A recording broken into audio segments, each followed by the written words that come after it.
There are griefs so deep they carve out the landscape of a man's soul, leaving behind a terrain as barren and broken as the dust-choked plains he calls home.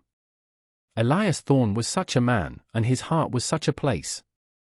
The wind that scoured the cracked earth around his homestead was the same hollow breath that sighed through the empty rooms of his life, a constant, mournful reminder of the wife and child the fever had stolen from him. Silence had become his only companion, a heavy blanket woven from memory and dust. It settled in the corners of the cabin, clung to the faded gingham curtains his Sarah had hung, and filled the space at the dinner table where laughter once lived. He moved through his days like a ghost, his hands performing the rote tasks of survival without conscious thought, his eyes fixed on a horizon that promised nothing but another merciless sunrise. The land itself seemed to be dying with him. The well grew fickle, the fences sagged like weary shoulders, and a patch of earth by the porch, once a riot of Sarah's marigolds and thyme, was now a scar of pale, lifeless dirt. He was a sentinel guarding a tomb, a protector with nothing left to protect, waiting for the same unforgiving earth that had claimed his family to finally claim him too. He had forgotten the language of hope, and the sound of his own voice was a foreign country he had no desire to visit. This was the state of Elias Thorne when cruelty, dressed in the guise of a cruel joke, came riding up his long, neglected driveway. The rumble of an engine was a violation of the sacred quiet, a grating intrusion that pulled Elias from his reverie on the porch steps. A dusty truck, coughing black smoke, clawed its way up the path, and inside were three men from town he knew by their reputation for casual malice. Jed Barlow was at the wheel, his face flushed with cheap whiskey and the mean-spirited glee of a man who found sport in the suffering of others. They spilled out of the truck, their laughter coarse and loud in the fragile air, and pulled a fourth figure from the back. It was a woman, small and slight, with hair as black as a raven's wing and eyes that held a universe of silent endurance. Her hands were bound in front of her, and a rope was tied loosely around her neck, the other end held by Barlow as if she were livestock. "Thorne!" Barlow bellowed, his voice a hammer blow against the silence. "Heard you were lonely out here. We brought you some company." His companion snickered, their eyes crawling over the woman with a dehumanizing calculus. She did not flinch. She simply stood, a pillar of stillness in the swirling dust, her gaze fixed on something beyond them, beyond this place. Elias said nothing, his face a mask of granite. He felt a familiar, deadening weight settle in his gut. He just wanted them gone. He wanted the silence back. "She's a mail-order bride," Barlow sneered, yanking the rope. "Fresh off the boat from China. Don't speak a lick of English. Bought and paid for, but the fella who ordered her skipped town. So, we figured, who's got more empty space than old Thorne? A gift. From us to you." It was a joke, layered with contempt for him and for her. They were mocking his grief, his isolation, and her otherness all in one vile gesture. They shoved her forward, and she stumbled but did not fall. They tossed a small, cloth-wrapped bundle at her feet. Then, their sport concluded, they clambered back into their truck, laughing as they spun tires in the dirt and disappeared in a shroud of their own making. Elias was left standing on his porch, the dust settling around the silent woman who was now, impossibly, his to deal with. She was not a person to him then. She was just the punctuation mark on the long, cruel sentence of his life. In the days that followed, the woman moved through his house with the quiet, unobtrusive grace of a shadow. He had given her the small spare room, the one that had been meant for a nursery, and laid out a blanket and a pillow. He left food on the kitchen table for her, a piece of bread, a bowl of stew, which would be gone when he returned, the bowl washed and placed neatly by the sink. They did not speak. They did not even make eye contact. He felt her presence as a constant, low-grade hum of obligation, another chore in a life of endless, meaningless chores. He would watch her from the corner of his eye as he sat on the porch, staring at the dead garden. She would stand in the doorway, her silhouette framed against the dim interior, just watching the land. She had a stillness about her he had only ever seen in wild creatures, a state of perpetual, wary observation. After 3 days of this suffocating silence, she did something that broke the pattern. She walked to the barren patch of earth by the porch, knelt, and began to work. With her bare hands, she started pulling the hardiest weeds and picking out the sharp, flinty stones, placing them in a small, neat pile. She worked for hours under the oppressive sun, her movements deliberate and tireless. Elias watched, a flicker of something, annoyance? Curiosity stirring in the ashes of his heart. He saw the raw, scraped skin of her palms and felt a distant echo of an emotion he couldn't name.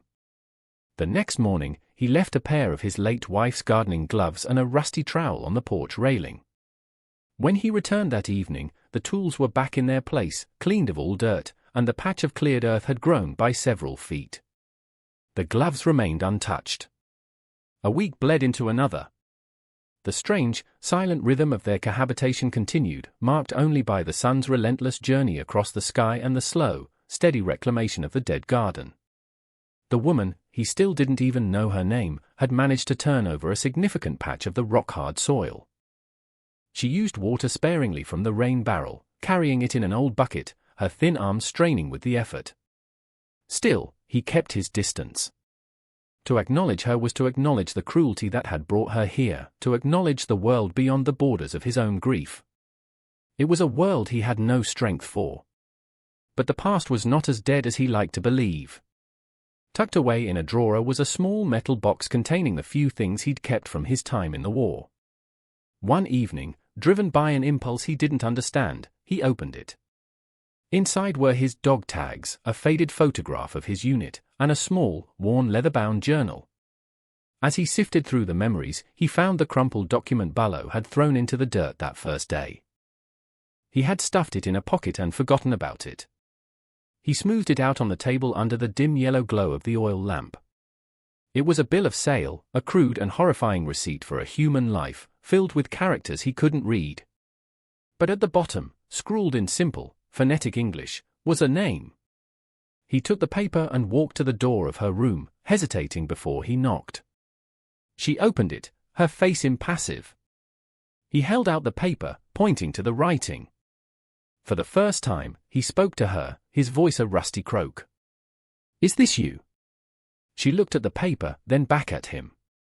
She gave a single, almost imperceptible nod. Then, she took a piece of charcoal from the hearth and, on a spare bit of wood, she wrote 2 characters. Beneath them, in careful, blocky English letters, she wrote her name, Son Mei.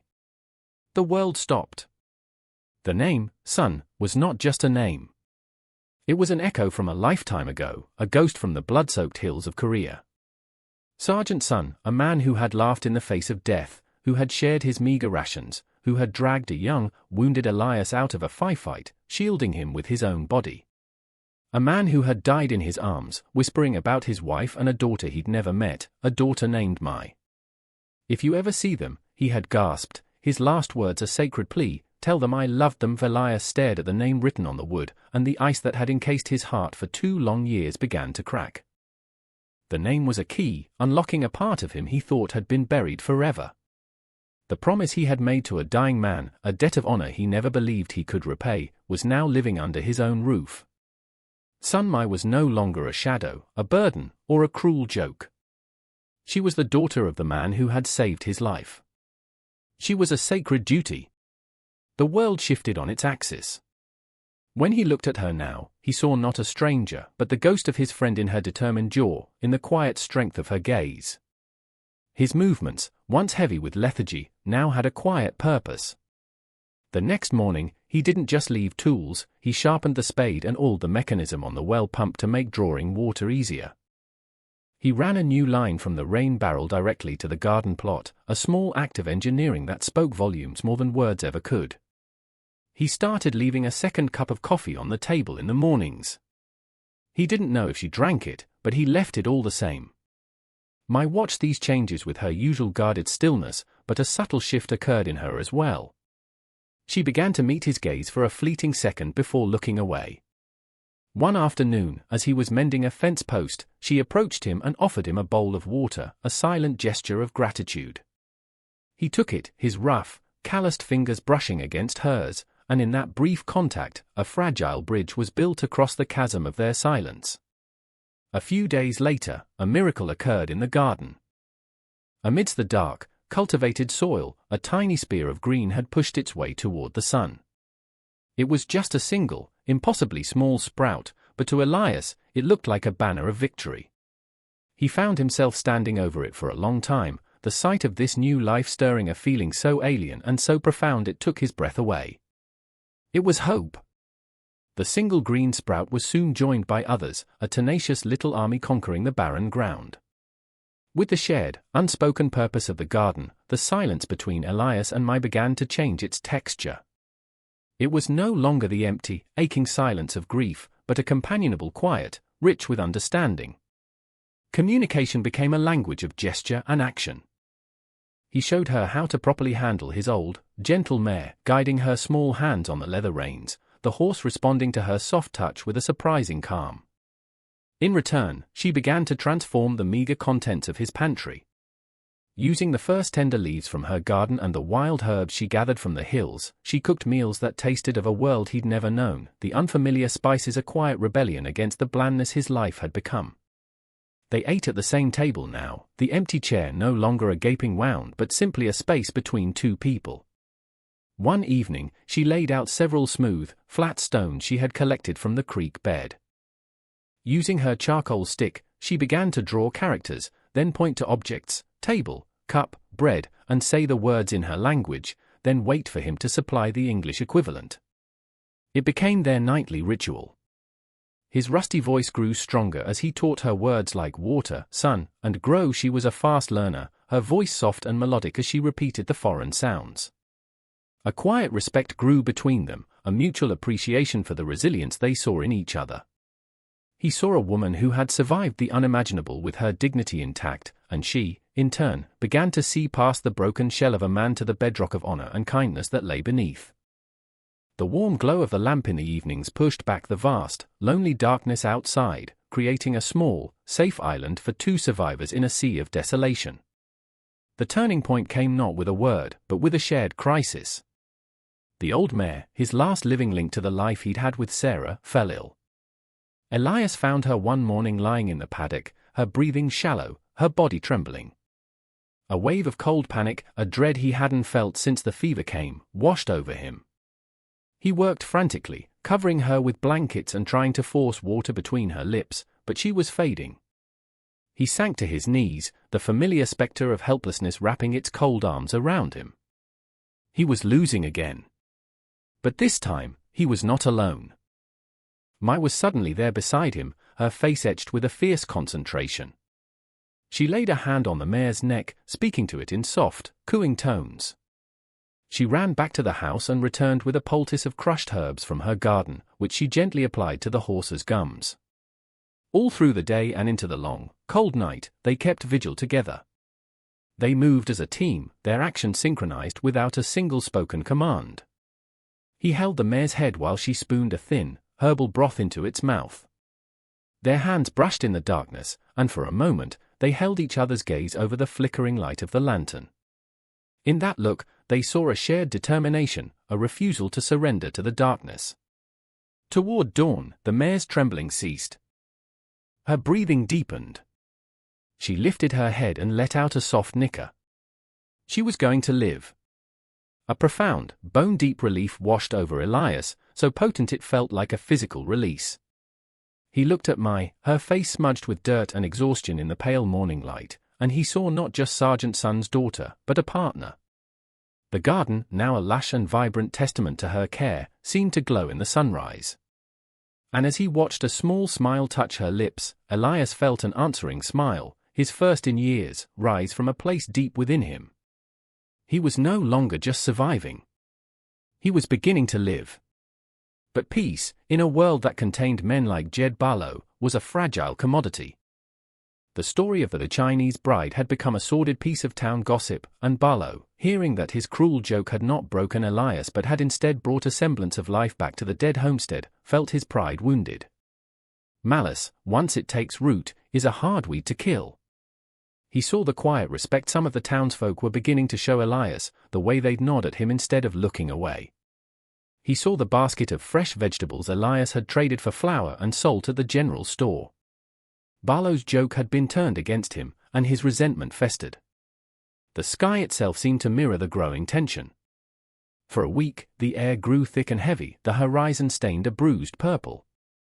The winds picked up, carrying the scent of rain and something more, something threatening. Elias felt it in his bones, an old soldier's instinct for impending conflict. He watched the horizon not for rain clouds, but for the dust cloud of a truck. He spent an afternoon in the barn, not mending tack, but carefully cleaning and oiling the rifle he hadn't touched in 2 years. He moved with a grim efficiency, the motions familiar and sure. The protector, dormant for so long, was now fully awake. He was no longer guarding a grave, he was guarding a home. He was guarding my. That evening, as the first drops of rain began to fall, he saw her standing by the now flourishing garden, securing a delicate vine to a stake before the wind could snap it.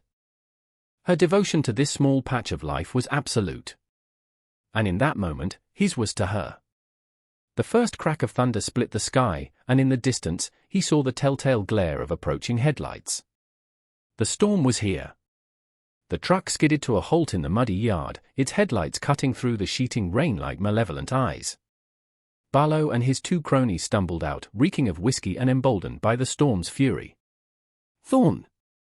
Barlow roared over the wind, his voice slurring. "We came to collect our property. The joke's over. We got a new buyer for her, one who'll appreciate her proper." They advanced on the cabin, their shapes monstrous in the flashes of lightning. Elias stepped onto the porch, the old rifle held loosely in his hands. He was no longer the hunched, hollowed-out man they remembered. He stood tall, his shoulders squared, his face a mask of cold resolve. Behind him, in the warm light of the doorway, stood Mai. She was not cowering. Her hands were clenched at her sides, her eyes fixed on him with an unwavering trust. "She's not property," Elias said, his voice low and steady, cutting through the howl of the wind. "And this is her home. Now get off my land." Barlow laughed, a wet, ugly sound. "Look at him." Playing house with our gift, he lunged for the porch steps, but stopped short as Elias raised the rifle, the click of the hammer being cocked unnaturally loud between thunderclaps. The fight that followed was not a drawn-out battle. It was a thing of brutal, primal efficiency. One of the men charged, and Elias met him not with a bullet, but with the rifle stock, a swift, hard blow that sent the man sprawling into the mud. The second came at him with a knife, and Elias moved with a speed and ferocity that shocked them all, disarming him and throwing him back into the deluge. Barlow, enraged, pulled a pistol. But he was drunk and slow. Elias was sober and driven by a righteous fury that had been years in the making. He fired once. Not at Barlow, but at the ground just beside his feet, the shot erupting with a deafening crack. The explosion of mud and stone was enough. Terror finally pierced Barlow's drunken rage. He scrambled backward, dragging his groaning men with him. They piled into the truck and fled into the storm, vanquished not just by a man with a rifle, but by a man with something to lose again. When the last echo of the truck's engine was swallowed by the storm, Elias slowly lowered the rifle. The rain continued to fall, but its fury was spent, softening now to a cleansing downpour. He turned and saw Mai still standing in the doorway, her silhouette haloed by the warm lamplight. She hadn't moved. Her eyes, wide and luminous, were locked on his. The violence of the last few minutes seemed to hang in the air between them, an ozone charge, before the gentle rain washed it away. He walked back onto the porch, placing the rifle against the wall. He was breathing heavily, not from exertion, but from the sheer, cathartic release of it all. He had faced down the ugliness of the world and had not broken. He had protected his home. He had honored his promise. The storm passed as quickly as it had arrived. By dawn, the sky was scrubbed clean, a pale, hopeful blue. The air smelled of wet earth and new beginnings. Elias and Mai stood together on the porch, watching the sun rise. The garden was untouched, its green leaves beaded with rainwater, sparkling like 1,000 tiny jewels in the morning light. The world felt quiet, peaceful, and full of possibility. He looked at her, at the quiet strength that had weathered every storm thrown at her, the strength that had, in turn, saved him. He had to give her a choice, an anchor. He had to say the words that would transform a debt of honor into a bond of belonging. he finally spoke, his voice clear and sure in the morning stillness, free of the rust of grief. He said her full name, a sound of profound respect. Sunmai, he said, looking directly into her eyes. This is your home. If you choose to stay. She didn't answer with words. She simply looked at his outstretched hand, then placed her own in it. It was a pact. A beginning. And so, we see how a seed of kindness, planted in the most barren of soils, can grow into something strong and beautiful enough to hold the world together. We see that a promise made in the shadow of death can find its fulfillment in the light of a new day. The story of Elias and Mai is not just a story of two people finding solace in a desolate land. It is a testament to the enduring power of honor, the quiet courage of resilience, and the profound, transformative nature of compassion. It reminds us that our deepest wounds often create the very spaces where new life can take root. We are all, in our own ways, tending to a garden. Sometimes it is a plot of earth, more often, it is the landscape of our own hearts, or the hearts of those we encounter. There will always be cruelties, large and small, that seek to trample what is beautiful, that seek to turn human beings into objects of scorn or sport. But the choice is always ours. We can let the ground lie fallow, surrendering to the droughts of grief and the frosts of bitterness. Or we can choose to pick up a tool, to clear the stones, to offer a cup of water, to protect the first tender sprout from the harsh wind. The greatest acts of love are often the quietest, a shared meal, a mended fence, a name spoken with respect. These are the things that chase away the darkness. In a world so often loud with hatred and division, remember the silent language of decency. Remember that every person you meet is the child of someone, a keeper of stories you cannot imagine. Be the one who sees the person, not the label. Be the one who honors the promise. For it is in nurturing life, in all its fragile and unexpected forms, that we truly find our own way home.